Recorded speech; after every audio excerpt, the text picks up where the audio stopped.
Hello guys, मैं Sumit Bhinda. Welcome back to our channel science buddy. आज के इस वीडियो में हम डिस्कस करेंगे different types of chemical reactions. Now we will discuss about combination reaction and decomposition reaction. इन दोनों केमिकल रिएक्शंस को हम एक साथ इसलिए डिस्कस कर रहे हैं बिकॉज ये दोनों केमिकल रिएक्शन के टाइप जो हैं एक दूसरे से ऑपोजिट हैं। तो इन दोनों को अगर हम एक साथ डिस्कस करेंगे तो दोनों को एक्सप्लेन करना और लर्न करना हमारे लिए काफ़ी इजी होगा। जैसे कि इन दोनों के नाम हैं, first combination and second is decomposition. तो अगर हम कॉम्बिनेशन के बारे में बात करें तो कॉम्बिनेशन का मीनिंग क्या होता है? कॉम्बिनेशन क्या होता है कि कुछ ऑब्जेक्ट्स को एक साथ मिलाकर कंबाइन कर देना या कुछ ऑब्जेक्ट्स को एक साथ जोड़ देना। वही कॉम्बिनेशन रिएक्शन में भी होगा। जस्ट सपोज दो या दो से ज़्यादा सब्सटेंसेस एक दूसरे के साथ केमिकली कंबाइन हों और वो केमिकली कंबाइन होकर अगर एक सिंगल प्रोडक्ट बनाए, वो सब एक साथ केमिकली कंबाइन होकर अगर एक सिंगल प्रोडक्ट बनाए, तो ऐसे केमिकल रिएक्शंस को कॉम्बिनेशन केमिकल रिएक्शन कहा जाता है। When two or more substances combine to form a single product, it is known as combination reaction. Similarly, decomposition reaction क्या होता है? जैसे कि इसका नाम है डिकम्पोजिशन, डिकम्पोज होना। डिकम्पोज का क्या मीनिंग होता है कि बड़े सब्सटेंसेस को छोटे सब्सटेंसेस में तोड़ देना। अगर हमारे पास में कोई बड़ा ऑब्जेक्ट है तो हम उस बड़े ऑब्जेक्ट को छोटे छोटे ऑब्जेक्ट्स में डिवाइड कर दें, उसे हम कहते हैं डिकम्पोज कर देना। तो जैसे इसका नाम है वैसे ही डिकम्पोजिशन रिएक्शन में भी केमिकल रिएक्शन परफॉर्म होता है। जस्ट सपोज कोई एक कॉम्प्लेक्स या एक बड़ा केमिकल सब्सटेंस है, अगर केमिकल रिएक्शन के दौरान उस बड़े और कॉम्प्लेक्स सब्सटेंस को छोटे छोटे सिंपलर सब्सटेंसेस में ब्रेक कर दिया जाए तो ऐसे केमिकल रिएक्शन को डिकम्पोजिशन रिएक्शन कहा जाता है। In which a chemical reaction in which a single reactant, एक सिंगल रिएक्टेंट, एक कॉम्प्लेक्स रिएक्टेंट जो कि बड़ा सब्सटेंस होगा, in which a single reactant breaks to give two और मोर सिंपलर प्रोडक्ट्स। अगर हम एक कॉम्प्लेक्स और एक बड़े सब्सटेंस को छोटे छोटे सिंपलर सब्सटेंसेस में ब्रेक कर दें तो ऐसे केमिकल रिएक्शन को अगर हम ये केमिकली करें, किसी केमिकल रिएक्शन से करें, ऐसा नहीं कि हमने किसी फिजिकल प्रोसेस से किया है, हम यहाँ पे डिस्कस कर रहे हैं केमिकल रिएक्शन का। तो एक केमिकल रिएक्शन के दौरान कोई बड़ा सब्सटेंस जो है अगर छोटे छोटे सब्सटेंसेस में डिवाइड हो जाए तो ऐसे केमिकल रिएक्शन को हम क्या कहते हैं? Decomposition reaction. अब इन दोनों के एग्जाम्पल्स से हम डिस्कस करते हैं जिससे हम इन्हें ज़्यादा अच्छे से एक्सप्लेन कर पाएँ। जैसे कि कॉम्बिनेशन रिएक्शन का जो सबसे सिंपल एग्जाम्पल होता है वो क्या होगा? वो होगा फॉर्मेशन ऑफ वाटर, कि पानी कैसे बनता है।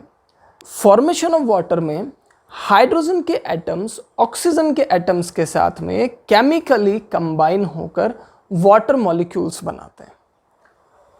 For example, here we have hydrogen atoms, दो हाइड्रोजन एटम ऑक्सीजन के साथ में केमिकली कंबाइन होकर एक वाटर मॉलिक्यूल बनाते हैं। तो ये क्या हुआ कि दो सब्सटेंस एक दूसरे के साथ केमिकली कंबाइन होकर एक सिंगल, यहाँ पे क्या है, एक सिंगल प्रोडक्ट अगर बनाते हैं तो ऐसा केमिकल रिएक्शन कॉम्बिनेशन रिएक्शन कहलाता है। अगर इसका हम सेकंड एग्जांपल लें तो वो होगा बर्निंग ऑफ कोल। अगर हम जो लकड़ियां जलाते हैं, वो भी एक कॉम्बिनेशन रिएक्शन है। वो कैसे?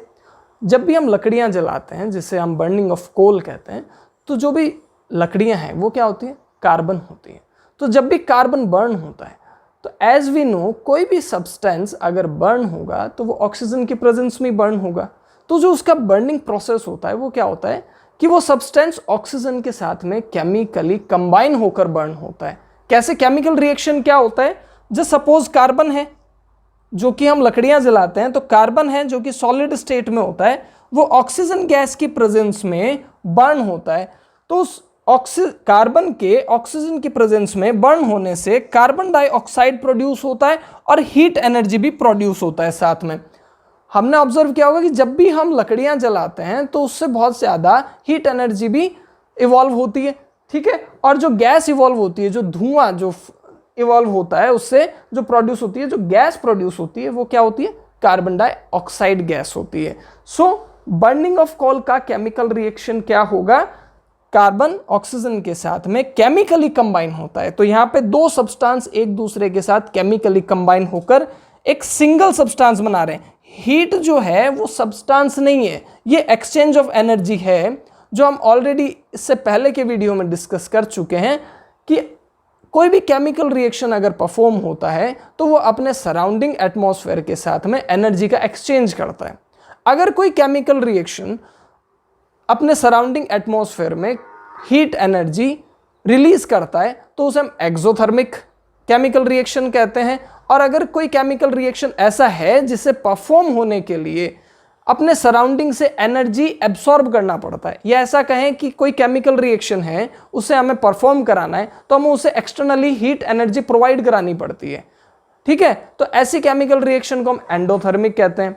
हमने इनको नाम से भी एक्सप्लेन किया था कि एक्सोथर्मिक, अगर एक्सोथर्मिक को हम ऐसा कहें एग्जिट ऑफ थर्मल एनर्जी, मतलब कि किसी केमिकल रिएक्शन से थर्मल एनर्जी एग्जिट हो रही है, मतलब बाहर निकल रही है, तो क्या होगा? वो एक्सोथर्मिक, ठीक है। और एंडोथर्मिक का जो हमने एक्सप्लेनेशन दिया था वो था एंड ऑफ थर्मल एनर्जी, कि अगर किसी केमिकल रिएक्शन में जो सराउंडिंग एनर्जी है, जो सराउंडिंग एटमॉस्फेयर की जो एनर्जी है वो एंड हो रही है, मतलब कि एब्सॉर्ब कर लिया, दैट मीन्स वो एंड हो रहा है। तो अगर एंड ऑफ थर्मल एनर्जी है that means endothermic. So burning of coal जो है वो कार्बन डाइऑक्साइड गैस प्रोड्यूस करने के साथ साथ एक हाईली एक्सोथर्मिक केमिकल एनर्जी भी होती है।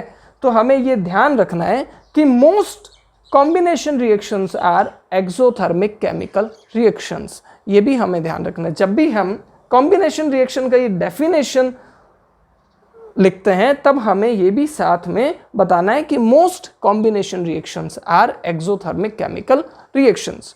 नाउ सिमिलरली हम डिकम्पोजिशन रिएक्शन के कुछ एग्जाम्पल डिस्कस करते हैं। फर्स्ट ऑफ ऑल हम एक एग्जाम्पल डिस्कस करते हैं, वो है कैल्शियम कार्बोनेट का, जिसे हम लाइम स्टोन कहते हैं, या हिंदी में जिसे चूना पत्थर कहते हैं, या जो चौक होता है, चौक जो होता है वो कैल्शियम कार्बोनेट ही होता है। तो जो कैल्शियम कार्बोनेट है हम उसे डिकम्पोज कैसे करते हैं, उसका डिकम्पोजिशन रिएक्शन क्या होता है? अगर कैल्शियम कार्बोनेट को गर्म किया जाए, कैल्शियम कार्बोनेट को गर्म किया जाए तो कैल्शियम कार्बोनेट कैल्शियम ऑक्साइड, जिसे क्विक लाइम कहा जाता है, कैल्शियम ऑक्साइड और कार्बन डाइऑक्साइड में डिकम्पोज हो जाता है, या ऐसा कहें कि कैल्शियम ऑक्साइड और कार्बन डाइऑक्साइड में टूट जाता है। तो यहां पे हम देख रहे हैं कि एक बड़ा सब्सटेंस है, एक कॉम्प्लेक्स सब्सटेंस है, जिसे अगर हमने गर्म किया, हीट एनर्जी अगर हमने उसे प्रोवाइड की तो वो सिंपलर सब्सटेंसेस में टूटने लग जाता है। तो जो ऐसा केमिकल रिएक्शन होता है जिसमें कॉम्प्लेक्स सब्सटेंस सिंपलर सब्सटेंसेस में टूट जाए तो उन्हें हम कहते हैं डिकम्पोजिशन रिएक्शन। अगर इसका एक और एग्जांपल डिस्कस करें तो वो होता है कि अगर सिल्वर क्लोराइड को अगर हम ओपन एटमॉस्फेयर में खुला छोड़ दें तो उसका जो कलर है वो ग्रे हो जाता है। ये सवाल काफ़ी बार पूछा जाता है, एग्जाम में भी पूछा जाता है। क्या पूछा जाता है? Why white silver chloride turns grey in sunlight, ये क्वेश्चन पूछा जाता है।